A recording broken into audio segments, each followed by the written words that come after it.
I just found out that one of my investments that I started with about a year ago has returned 16% over that last year, which I'm really excited about. I'll just go ahead and pull it up and just show you, eliminate the suspense.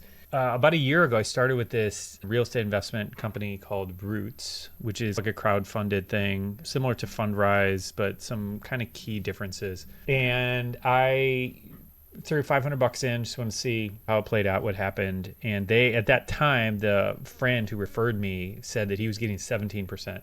And then on their website, I think they say, what do they say in here? I think they say they're shooting for like 12 to 14% is what they're going for. Yeah, 12 to 15% target annual returns. And so, yeah, so they're saying a 12% trailing 12-month return for about I guess that's not exactly the last year. It's in November 12th right now when I'm recording this. But yeah, I'll just show what I'm seeing on my side, which is fun. So if I pull up this, you can see this is that initial first investment of $500 I started in August, I guess, of 2024. We got a 16+% return.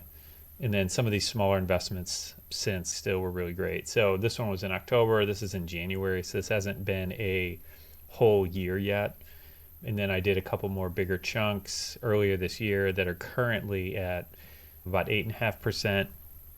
But anyway, here's why I'm excited.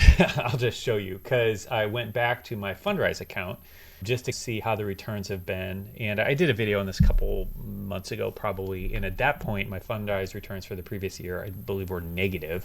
And at this point, we're showing about a 2.5% return over the previous year. So clearly, the returns from Roots are doing a lot better than Fundrise. Now, I said in that previous video that I'm not selling everything out of Fundrise.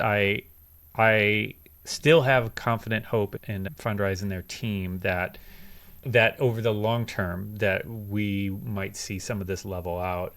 And Fundrise, I don't know exactly where. I think a lot of this money is invested in commercial real estate.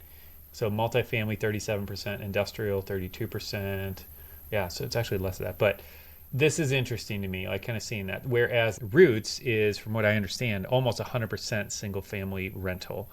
And so it's a very different model in what they're doing. And I suspect that's part of their returns. And I was actually talking to someone on their team last week. We were discussing this a little bit, and he was saying that one of the things that makes Roots so much different is that they're actually trying to do things right and do things good for the community, for society. And so they have all these incentives for the renters to actually pay their bills on time and to take care of the properties, because I believe, if I understand right, that the renters themselves are becoming part owners. And so he was just saying it's changing things in a really dramatic way, because the renters are actually doing things to improve the properties, and they're paying their bills on time. And so anyway, it's just a different model. And I think they're onto something really big with it. And I suspect that's part of why they're getting just fantastic returns. So anyway, I think this is just really interesting, and I just want to share because I know some of y'all are interested in some alternative investments and other ways of doing things. Just as I was looking at this, sorry, let me come back to the previous screen I'm on. I was looking at how they calculated this return, and they said it's a modified Dietz method, which I have never heard of. That was a new thing to me. And so I was just looking at this, and then I just want to make sure that both Roots and Fundrise are calculating this the same way. And that was what I was seeing when I just did a quick Google search. And Roots is doing that as well to calculate their returns. And so it's just a simple way to be able to compare apples and oranges, or I guess in this case, both apples, because they're calculating it the same way. So anyway, yeah, at the end of the day, a question that I've had multiple people ask since that previous email: are you selling all of your Fundrise and moving everything over there? I'm not, but I am continuing to move more money into Roots. It's still relatively new compared to Fundrise. Fundrise has been around a long time, and they've been going for a while. And so I'm not running from Fundrise, and I'm also invested in their innovation fund as well, which has been doing well. So point is, I did sell a big chunk off, you can see, from Fundrise, what was that, a couple months ago.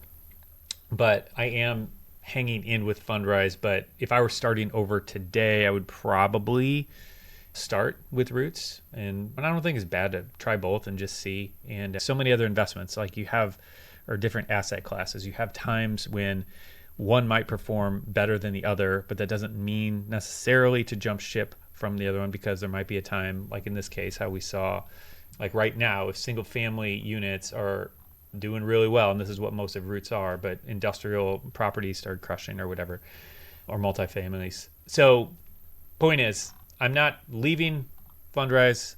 I'm hanging in with them for the time being. I'm going to continue to let it ride for a little bit, but I'm continuing to move more money into roots. So anyway, if you are looking to do some crowdfunded investing, Roots might be worth considering. They have a sign-up bonus thing like all these companies do. I'll have a link to it.